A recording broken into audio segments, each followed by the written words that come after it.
fut un temps où le nom de Katy Perry suffisait à électriser une génération entière. Elle était partout, dans les clubs, les publicités, les stades, les chambres d'ados. Sa musique résonnait comme une bande-son collective portée par des tubes instantanés, des refrains entêtants, des clips hauts en couleurs, Teenage Dream, Firework, California Girls, autant d'hymnes qui semblaient traverser les frontières et les saisons sans jamais faiblir. Elle avait imposé un style, un mélange d'humour, de fraîcheur, de provocation légère et de puissance pop parfaitement maîtrisée. Elle n'avait pas besoin de scandale pour exister, son énergie suffisait, mais cette époque paraît aujourd'hui bien lointaine. Après des années de silence médiatique et de retrait progressif, Katy Perry annonce son grand retour. Un nouvel album, un nouveau départ, elle le baptise 143, un chiffre codé emprunté aux anciens pagés pour signifier I love you. Tout dans ce titre évoque la douceur, la sincérité, presque l'innocence. L'intention est claire, reconnecter avec son public, miser sur l'émotion. Mais la réception est glaciale. L'album déçoit. Les critiques parlent de titres fades, de mélodies sans éclat, de textes creux. Plus qu'un retour, 143 donne le sentiment d'un projet fabriqué, sans vision, sans risque. Un disque qui cherche à plaire, mais qui ne touche personne. Le single Woman's World, pensé comme un hymne moderne, cristallise toutes les critiques. Mal écrit, jugé artificiel, il est perçu comme une tentative forcée d'épouser des codes féministes qu'elle ne semble plus incarner. Sa voix, autrefois vibrante, est noyée dans une production stérile. L'émotion ne passe plus et ce désamour ne se limite pas à la musique. Très vite, une comparaison s'impose. Une autre star, elle aussi en quête de réinvention, vient de subir un revers similaire, Jennifer Lopez. Son album This Is Me, now censé célébrer sa renaissance amoureuse avec Ben Affleck, échoue lui aussi à convaincre. Même intention, même stratégie émotionnelle, même chute. Deux artistes majeurs, deux projets fragiles, deux retours qui tournent à vide. Le parallèle devient viral. Sur les réseaux, les moqueries s'enchaînent. Les mêmes pullulent. Le public ne juge pas seulement la musique, il rejette l'idée même de ces comebacks orchestrés, ces récits de résilience fabriqués, cette illusion de proximité soigneusement emballée. Et pour Katy Perry, le coup est dur, car au-delà des chiffres et des critiques, c'est sa relation au public qui se fracture. Autrefois reine des tournées mondiales, elle peine désormais à remplir les salles. Sur scène, l'énergie a laissé place au malaise. Les performances sont jugées maladroites, les mises en scène datées. Par moments, elle semble absente, presque étrangère à ce qu'elle joue. Les silences entre les chansons, les gestes mécaniques, les regards vides, tout donne l'impression d'une artiste qui rejoue un passé sans y croire. Le public, lui, ne suit plus. Les fans de la première heure ont grandi, ils ne se reconnaissent plus dans cette version édulcorée de leur idole, et les plus jeunes ne la regardent même pas.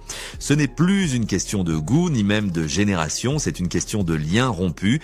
Katy Perry ne fait pas seulement face à un flop commercial, elle affronte un vide artistique, un vide émotionnel, un vide de sens. Alors que sa musique peine à retrouver un écho, la vie personnelle de Katy Perry commence, elle aussi, à se fissurer. Sa relation avec Orlando Bloom, entamée en 2016, prend fin. 9 ans d'histoire, un engagement affiché, une fille née de leur union, et puis plus rien.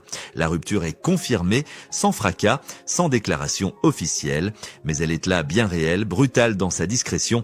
Pour beaucoup, le couple semblait solide, différent certes, mais équilibré. Il paraissait s'aimer loin du bruit, loin des drames habituels d'Hollywood, mais en y regardant de plus près, les signes étaient là, des apparitions moins fréquentes, des regards absents, des gestes rares, et surtout des chansons. L'album 143, que beaucoup ont critiqué pour son vide émotionnel, contient pourtant des fragments de vérité, des phrases jetées comme des aveux.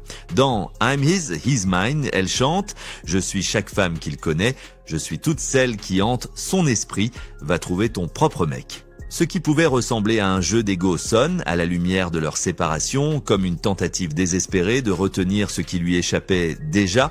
Et puis il y a Truth, l'un des rares titres où l'on perçoit une faille nette. Je veux la vérité, même si elle me fait mal, mon intuition me réveille la nuit. Qui vois-tu quand tu fermes les yeux? Ces paroles ne sont pas lisses, elles ne sont pas parfaites, mais elles sont vraies. Elles disent l'angoisse, la suspicion, la solitude qui s'installe dans un couple qui s'effondre en silence. Pour ceux qui ont vraiment écouté, Cathy ne faisait pas que chanter, elle glissait des messages, mais personne n'a voulu les entendre. Ou peut-être que tout le monde était trop occupé à juger la forme pour prêter attention au fond. Au milieu de cette instabilité émotionnelle, elle fait un choix inattendu, participer à un vol spatial, une mission privée organisée par Blue Origin, la société de Jeff Bezos, une capsule propulsée dans l'espace, 11 minutes d'apesanteur, un équipage exclusivement féminin présenté comme un geste symbolique, presque militant. Sur le papier, c'est moderne, audacieux, ambitieux. Dans les faits, c'est une déflagration. Le public ne voit pas un acte d'engagement, il voit une star ultra privilégiée, coupée du réel, s'offrir une fantaisie pendant que le monde tangue. Les critiques fusent. On parle de provocation, de spectacle de milliardaires, de féminisme de luxe déconnecté de toute réalité sociale. L'image de Katy Perry, déjà fragilisée, encaisse un nouveau coup. Pire encore, certaines sources évoquent des tensions avec Orlando Bloom autour de ce projet, comme si ce voyage n'était pas qu'un simple caprice, mais un acte révélateur d'un fossé grandissant dans leur couple. Et là, tout bascule. Katy Perry, longtemps perçue comme accessible, sincère, joyeusement excentrique, devient soudain l'incarnation d'un système que beaucoup rejettent. Son sourire paraît forcé. Ses mots ne convainquent plus. Même ses tentatives de justification, c'était inoubliable. Je le recommande à tout le monde. Sonne creux, comme si plus rien ne pouvait masquer la déconnexion. Le vol n'a duré que 11 minutes. Mais la chute, elle, s'étire lentement, visiblement, et pour la première fois, une certitude s'installe. Ce n'est pas juste une mauvaise passe, c'est une perte de lien, d'intuition, d'identité.